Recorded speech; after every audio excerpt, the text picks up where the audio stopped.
कार्तिक मास का 28वां अध्याय। श्री नारायण जी बोले, यमराज के वचनों को सुनकर चित्रगुप्त बोले, ये प्रथम लोक में पड़ा, इसलिए पहले ये प्रेत बने, प्रेत योनि भोगने के बाद ये वानर बनेगा, उसके अनंतर में इसे अनेकों नरकों को भोगने का दुख दूंगा।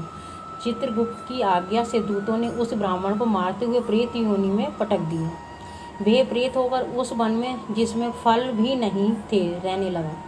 उस भयानक वन में भूख प्यास से व्याकुल प्रेत को घूमते हुए बहुत समय व्यतीत हो गया। प्रेत योनियों के अनेकों दुख भोगने के बाद चोरी के अपराध में बंदर योनि में उसका जन्म हुआ।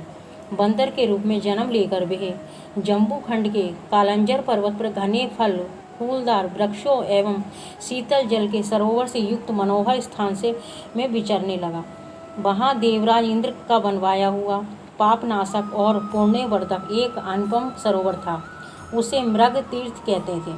देव दुर्लभ उस तीर्थ में श्राद्ध करने से पितृगणों की सद्गति होती है।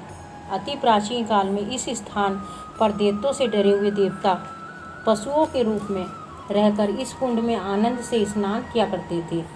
इसी से इस मृग तीर्थ कहते हैं। वह कृपण विप्र वानर शरीर पाकर इसी तीर्थ में रह रहा था।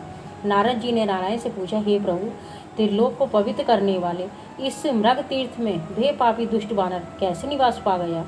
इसका रहस्य जानने की मेरी अभिलाषा है। नारद जी के ये वचन सुनकर श्री नारायण जी ने कहा, हे नारद, पूर्व समय में चित्रकुंडल नामक एक वैश्य था। उसकी तारका नाम की पतिव्रता पत्नी थी। वे दोनों भगवान पुरुषोत्तम के प्रखर भक्त थे। उन्होंने पुरुषोत्तम मास का व्रत किया। चित्रकुंडल ने स्त्री के साथ प्रसन्नतापूर्वक व्रत की समाप्ति पर श्रद्धा के साथ उद्यापन किया। उसने उद्यापन व पूजन करने के लिए वेद वेदांग जानने वाले ब्राह्मणों को सपत्नी बुलवाकर पूर्ण श्रद्धा से उद्यापन किया। हे नारद, पैसे का लोभी वे कंजूस ब्राह्मण चित्तशर्मा भी वहां पहुंचा। उद्यापन विधि पूरी हो जाने पर चित्रकुंडल ने सपत्नी ब्राह्मणों को खूब दान दक्षिणा देकर प्रसन्न किया। सभी ब्राह्मण दक्षिणा लेकर प्रसन्न मन में घर चले गए, किंतु वह लोभी ब्राह्मण ठहरा रहा। वे रोता हुआ आगे बढ़कर विनय पूर्वक गदगद कंठ से बोला, हे वैश्य श्रेष्ठ चित्रकुंडल, ये पुरुषोत्तम मास धन्य है, जिसकी सेवा करने से इस लोक तथा परलोक के सुखों की प्राप्ति होती है। आप भगवत भक्त हैं। आपने विधि पूर्वक भली भांति पुरुषोत्तम व्रत किया है और ब्राह्मणों को बड़ी प्रसन्नता से खूब दान दिया है, किंतु मुझ भाग्यहीन को क्यों नहीं दिया? चित्तशर्मा के इस प्रकार कहने पर वैसे चित्रकुंडल ने इस कंजूस को भी बहुत सा धन दे दिया। कृपण ब्राह्मण का द्रव्य ने उस धन को धरती में गाड़ दिया और वहां रहकर भी पुरुषोत्तम मास की पूजा देखता रहा। श्री नारायण ने आगे बतलाया कि हे नारद, उस कंजूस द्वारा पुरुषोत्तम मास पूजा को देखने एवं स्तुति सुनने के पुण्य से, चाहे वे धन के लोभ से ही सही, वानर रूप में उसका जन्म मृग तीर्थ में हुआ है। हे द्विजो, जो मनुष्य पुरुषोत्तम देव का आदर पूर्वक श्रद्धा से दर्शन और स्तुति आदि करते हैं, उनके पुण्यों को ब्रह्मा जी भी पूर्ण रूप से कहने में समर्थ नहीं है।